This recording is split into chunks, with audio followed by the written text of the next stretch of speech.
What's going on, Sky Squad? We back in the building. We got to talk about Real Housewives of Atlanta. The trailer just dropped for Real Housewives of Atlanta season 13. So that's all we're going to be talking about in this video. Well, we got a little bit of extra tea that's about to drop. So we're going to talk about that first.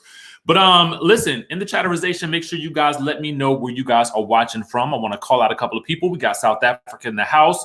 Who else we got? Vegas. We got Toronto, Vegas, Louisville, Atlanta. I see you. We got Virginia Beach in the house, Southeast DC. Come on, Vegas. Come on, Toronto, Maryland. What's up? What's up, y'all? Chicago, Bermuda, Bowie, Pittsburgh, Kalamazoo, Michigan, Savannah, Georgia, Florida, Indianapolis, Trinidad and Tobago, Baltimore, Maryland, Queens, New York, Canada up in the building, Athens, Houston. I see y'all.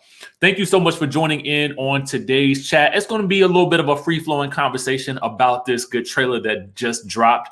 I just got done doing Good Day DC, but we're going to go ahead and dive right on into, just a little bit of the lead up to what we was going to get today in this good trailer. Now, if you guys checked out the article from yesterday from the Vulture article that I did talk about in yesterday's video, you guys will have seen some of the reunion set photos. And I didn't want to post those in the video because I kind of wanted to just wait until we got, the official trailer in order to do that. But late last night, or rather yesterday at some point in time, we got an exclusive from B. Scott via Twitter. Okay, so if you headed on over to Twitter, or if you happen to follow B. Scott on Instagram, you will know that we got this notification right here, and I'm dropping it exclusively. OMFG Reality TV said the Real Housewives of Atlanta season 13 reunion trailer officially drops tomorrow. That was yesterday, right? So then B. Scott said, and I'm dropping it exclusively on Love B. Scott at 10 a.m. Eastern Standard Time at Bravo TV.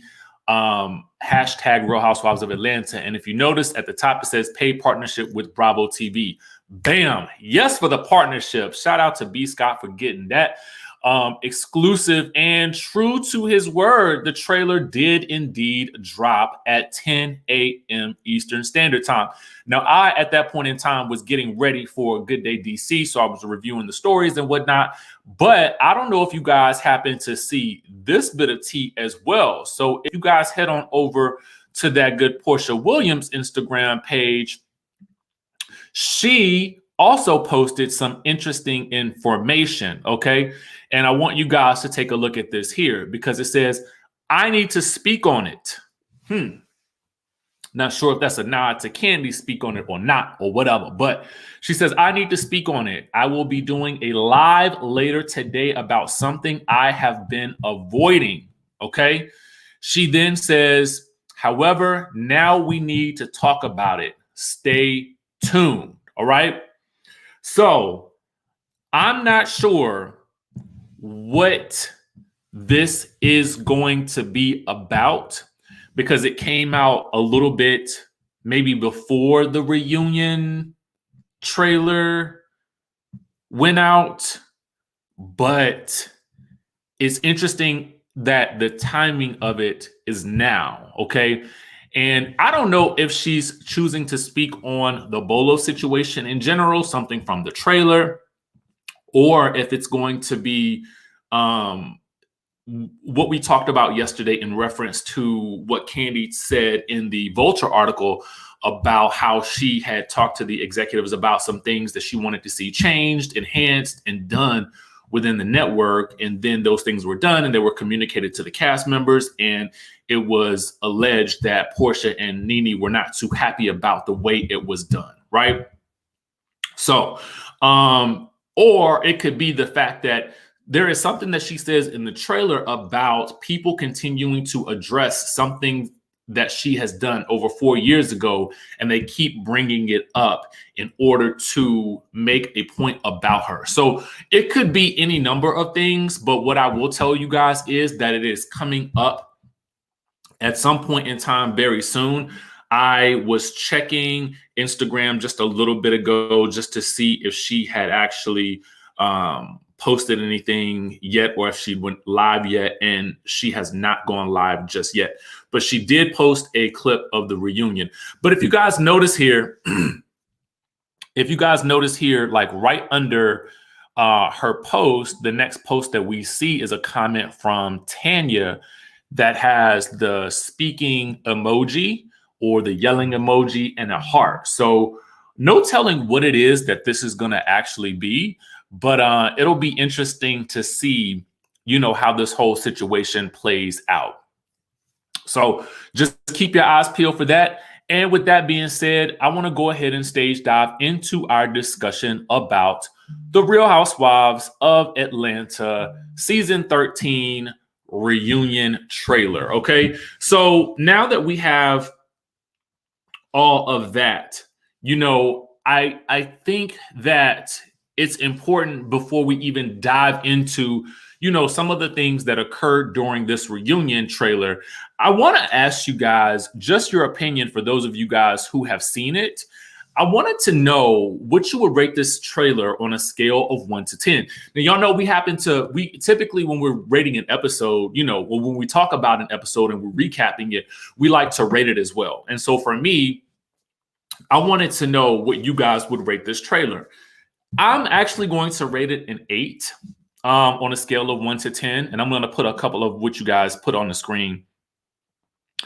I'm going to rate it an 8 because I feel like I wasn't overly impressed with what they gave us. I felt like there was a lot of time that was spent with trying to edit this into some sort of interesting theme versus just simply giving us a highlight reel of every of the best moments. I feel like they may have even saved a lot of those moments for the actual show, which is not a bad thing. Okay. It's not a bad thing. It's not a bad thing to under promise and over deliver. Okay. A lot of times you will get a trailer that gives you so much and then you already know everything that occurred during the reunion. This trailer, I felt like didn't give us enough. And that's just my opinion about it, right? Compared to reunion trailers that we've seen in the past. We got a super chat here from Camilla who says 6, it was scattered and not put together well like Kenya and Marlo's storyline. Thank you for that super chat. And I felt like it was just so edited in a way. And again, there's different types of editing, right? But I felt like it was edited in a way that it just felt, I don't know, like last season's reunion, I felt like even though it was Zoom, the trailer was popping. I was like here for it. But for some reason, this trailer didn't really give me, again, it didn't give me much. There was an odd theme where they kept trying to, in the beginning, they took a lot of time doing this number right here. So if you look at this right here, you will see how they kept opening and closing the ratio of the shot to give us these little interesting clip moments. And maybe they obviously wanted us to be able to post photos of this later. And so in that regard, I understand why they did it. But in terms of getting to the meat and potatoes of the trailer, the trailer is not that long. So you take up a good portion of the beginning going through this little motion right here. And what you will find is that a lot of times everyone is talking over each other. So you can't even really tell what the ladies are saying in that moment. Now, I get that actually probably does happen in the reunion. But with the magic of editing and editing audio, we should still be able to get some of those moments. Like there was no moment in this trailer that reminded me of, and maybe we didn't get it in last year's trailer, but there was no moment in this trailer that reminded me of the moment that Kandi screamed into the camera to Nene, "I'm embedded in your mother effing brain." Like there was none of that. I mean, and that was shocking because it was coming from Kandi, who really doesn't get buck like that, typically, okay? Except when she has to, right?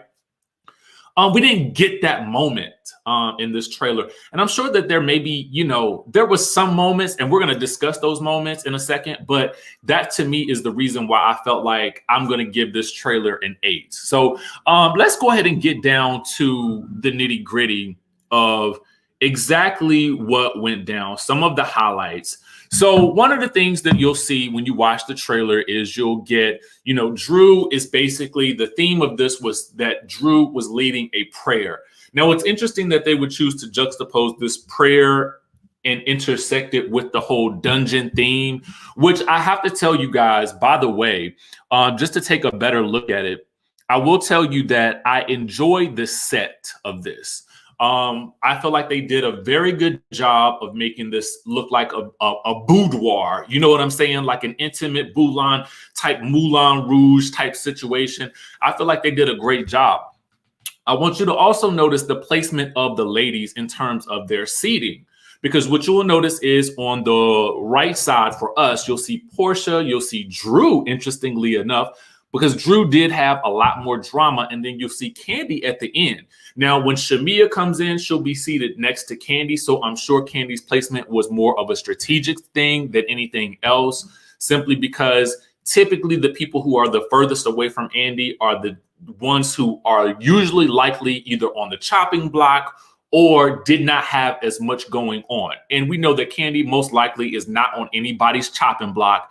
And I think it's more due to the fact that she didn't have a lot going on this season, which I'm sure is probably a relief to her. Now, when you look at the other side, conversely, you will see that, of course, it was Kenya, and then it was Cynthia, who, by the way, Cynthia had very little involvement in this trailer. She was almost non-existent in this trailer. And it's interesting to me because even when she was on there, she was just simply saying Porsha, Porsha, Porsha. And we'll get to that moment in just a second. But if you look at the placement here, you will see Marlo is beside Cynthia, and then LaToya is beside her at the end. We didn't get anything from LaToya, but what we do know from what we have heard is that LaToya comes out and she comes in hot, okay, as soon as she gets out on the scene because of what she had accused Drew's husband of sending their barber allegedly to her room to bust up in the room and toss her a vitamin pack or something like that because, she had been sick. And the word was that she was not going to be attending this season's reunion. But obviously she made it, and she comes in hot as a result of that.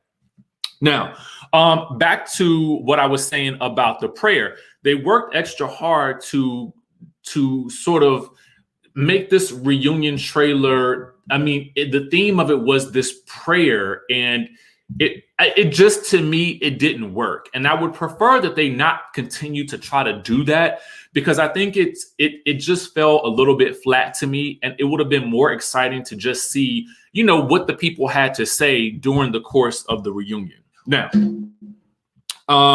so she's, doing this prayer, okay, and finally, we're going to get to stripper gates. Okay. We've been talking about Bolo. We've been talking about him ever since the night happened in question down to the Charleston about 180 episodes ago. Okay. So it seems like the truth is going to come out. So we have this whole thing where Porsha is saying, you don't want anybody to be better. Okay. And then Kenya claps back at her and she's like, have you decided to be better though? So then as you're hearing each of these little statements, Drew is continuing to offer her words of prayer. Okay. So then it comes up between them two. Okay. Here's the thing. Andy asked in the trailer, okay, he asked Kandi, do you feel like you buried the hatchet with Porsha? Okay. Now they are basically referring to, the past dungeon allegations. Here's the thing that bothers me about this situation again, and Porsha references it at the end. How long are we going to continue to have this conversation and this dialogue about a storyline that I get directly affected Kandi? But Kandi has been able to turn that situation from lemons to lemonade, and then turn that lemonade into a giant bag. Okay. So to me, I feel like if these two women are ever going to resolve their issues and come together, which we didn't even see that scene where they at the pop-up shop where they came together and they followed each other again on social media. That was deleted from the episode, and now I can see why. Because at the end of the day, I don't feel like they're ever going to get back to the same place, because people keep throwing up exactly what happened 4 years ago. Even at one point in the trailer, you even hear Marlo say to the group, why do you think that we're all in this type of room? Why do you think the room is set up like this? And then Kandi says, well, because of the whole dungeon situation. So they continue to go back to that situation to justify their disdain for Porsha. Okay. So at one point, Porsha just simply gets up and said, you know, I'm responsible for everything. I'm responsible for everything. Everything is Porsha, Porsha, Porsha, Porsha, Porsha, Porsha, Porsha, Porsha, Porsha, Porsha. Okay. And so Marlo even basically says at one point in the trailer, she says, at the end of the day, I'm going to give it to you 100. Kandi told me the next day, basically alluding to what she said in the episode about Kandi spilling the tea on the whole Bolo situation. Again, I don't even understand why we're still talking about this, but but fine. Okay.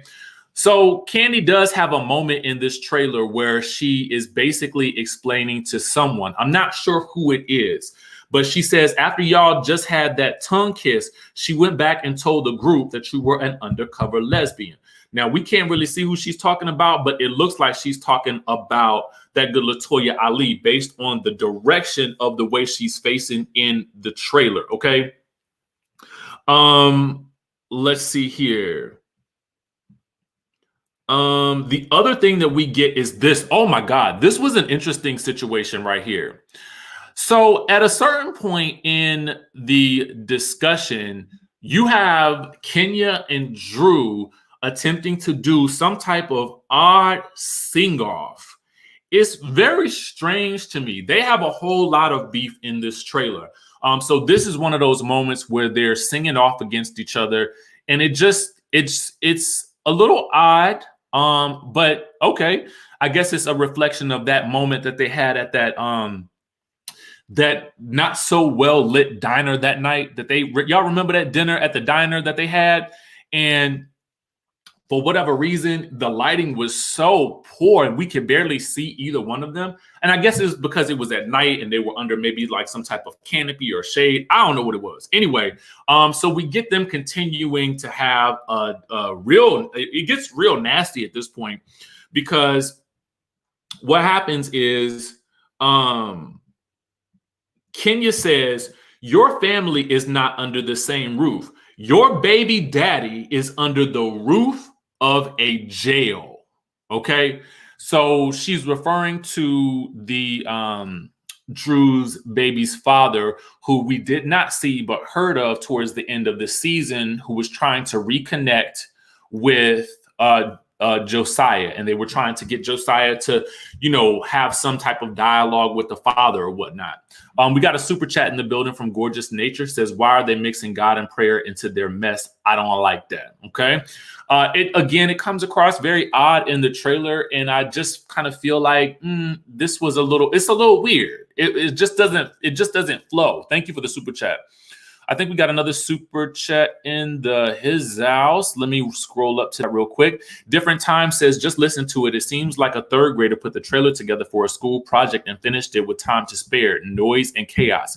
Yes, that is one of the biggest issues that I have in the trailer, is that when the ladies in real life, let me pop back on the screen real quick.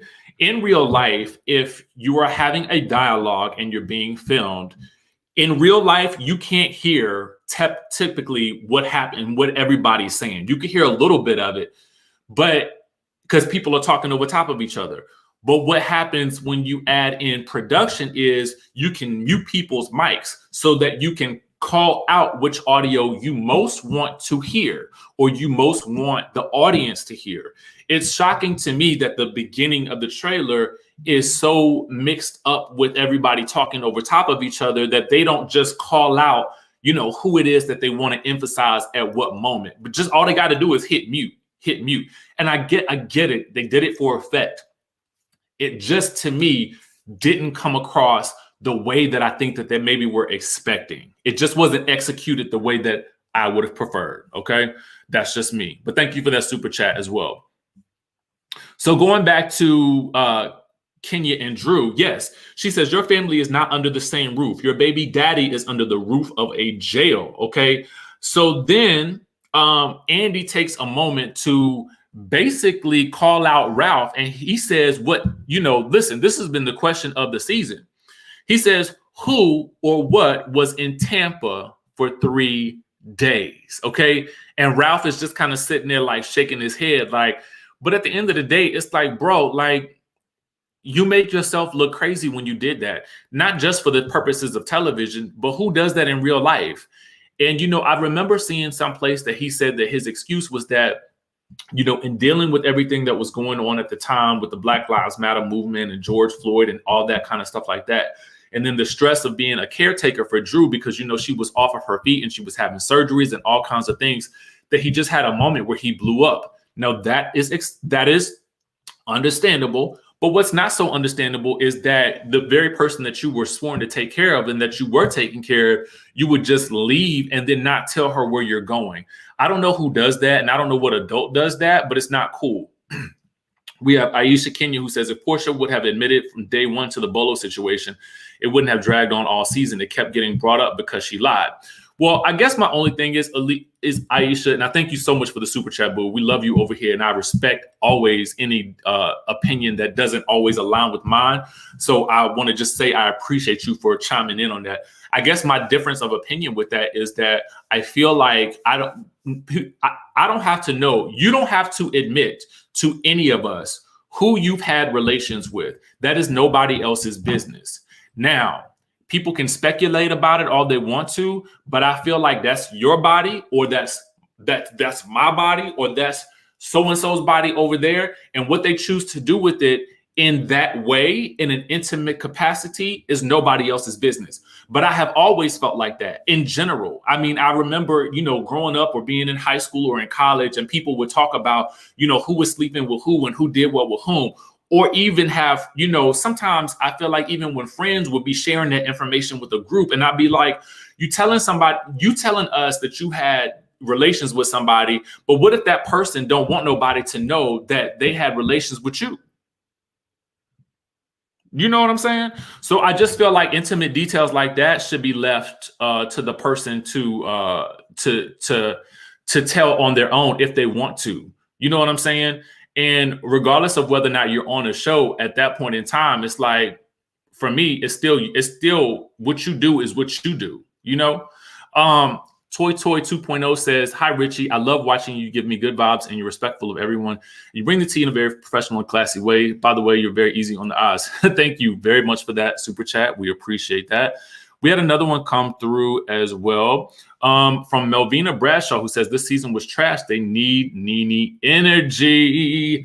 I was saying, too, that I felt like I missed Nene on the show as well. But, I think everybody feels a little bit differently. And maybe Porsha is going to address the Bolo situation today. I don't know. We'll just have to wait and see how that plays out. We had another super chat. I wanted to get to it real quick before I oh, here we go. From I Am and Lee, who says, glad I caught another live. It's real funny how Kenya has so much to say about the other ladies. Yeah, her backyard ain't so clean. Bitter. My only thing is, and thank you for the super chat. I appreciate you. My only thing about, the situation with Kenya is that I don't always feel like Kenya is as forthcoming as she is asking everyone else to be.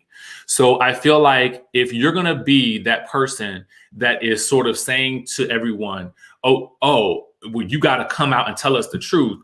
Well, there's really a lot that we would like to know as the audience about, the situation with you and Mark that seems not so real all the time. So I just feel like she could be focusing more on her own storylines, which I think are much more interesting than this Bolo situation. Then I feel like she should be focusing on that at all. Like Porsha should not even be a thought in her mind at this point. You may not like a person, but if I don't like you, I'm not giving you no energy. I don't even care. I don't even see you at this point. You know what I'm saying? Megan says, none of the ladies except Nene can hold Kenya accountable for her messy bullying. We need Nene energy for balance. And that is the other thing that I feel about this. It almost feels to me like most of the season, Porsha kind of was going along and not really focusing on what was being given to her.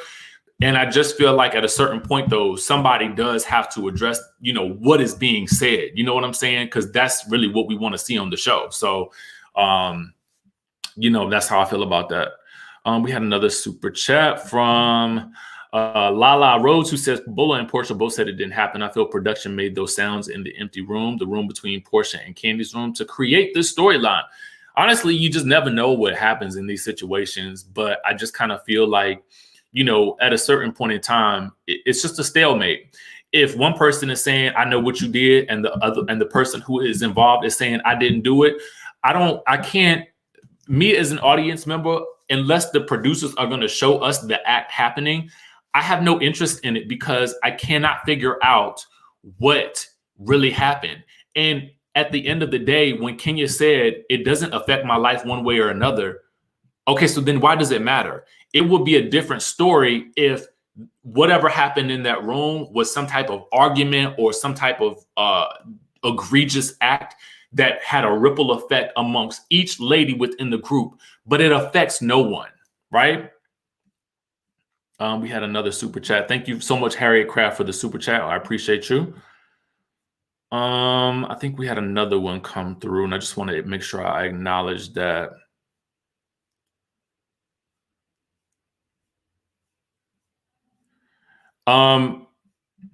We have one from Angela Thomaston, who says, I no longer watch or enjoy the show because it has been so whack this season, but I do enjoy your commentary. Keep shining. Thank you so much, Angela. I appreciate that as well. Here's the thing where I do not mind Kenya coming out and saying she feels like something happened.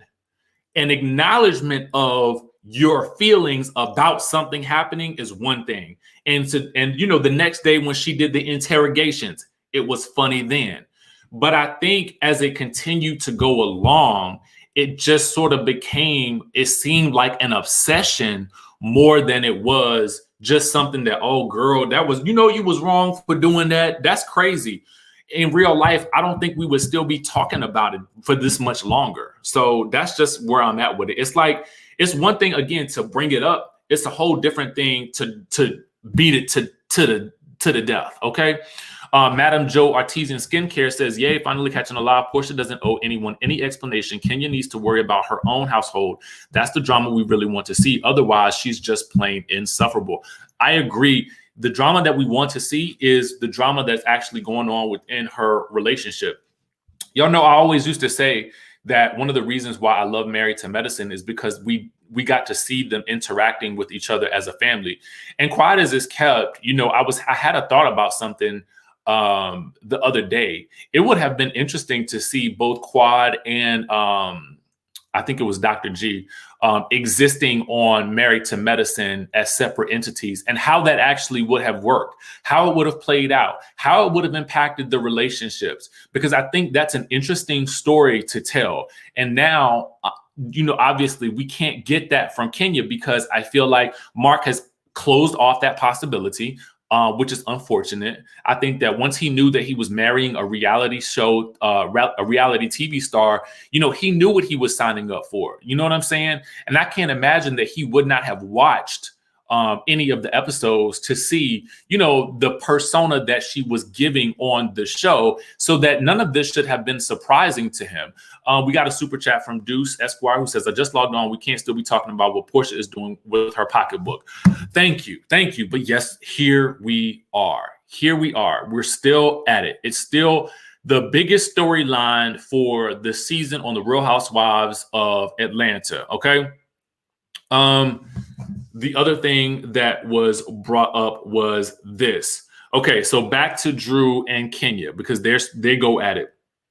So in a clip, Drew is brought to tears, and we think it's from something that Kenya said, but we can't really ascertain. And she says, I knew people would ridicule and people would troll, but as a responsible woman on this platform, I'm just so disappointed in you. And Kenya quickly cuts her off and says, nice try, Drew, but I call BS. S. Okay. So that's really the gist of the trailer. That's it. That's it, y'all. That is it. Again, maybe my expectations were too high because I was really looking forward to it. Because typically, I love that Atlanta just brings it.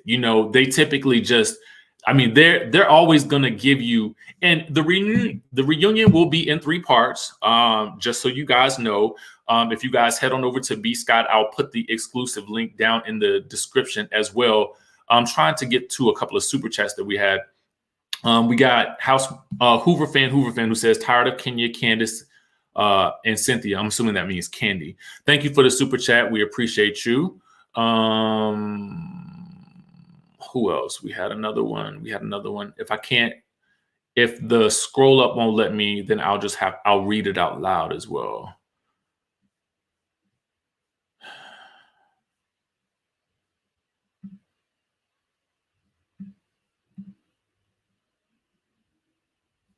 Okay, I got them all. I think.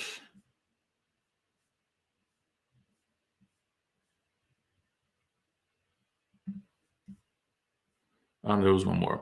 Okay, so Tom B Fan 84 says Porsha. In the words of Nene, she has got to be the one, especially since everyone is firing at her. Good job. Now pull a Monique and leave on top.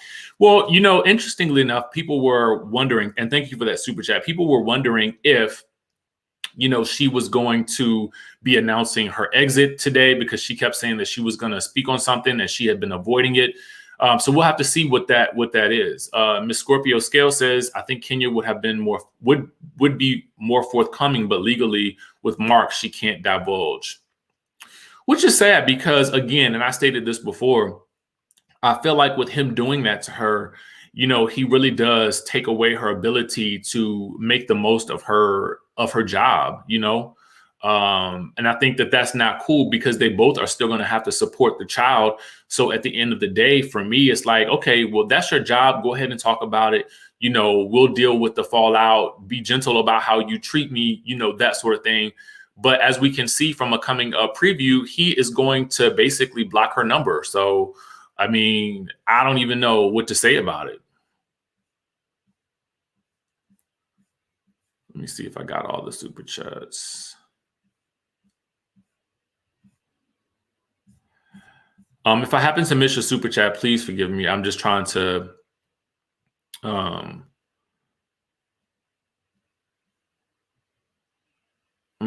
make sure I got everything.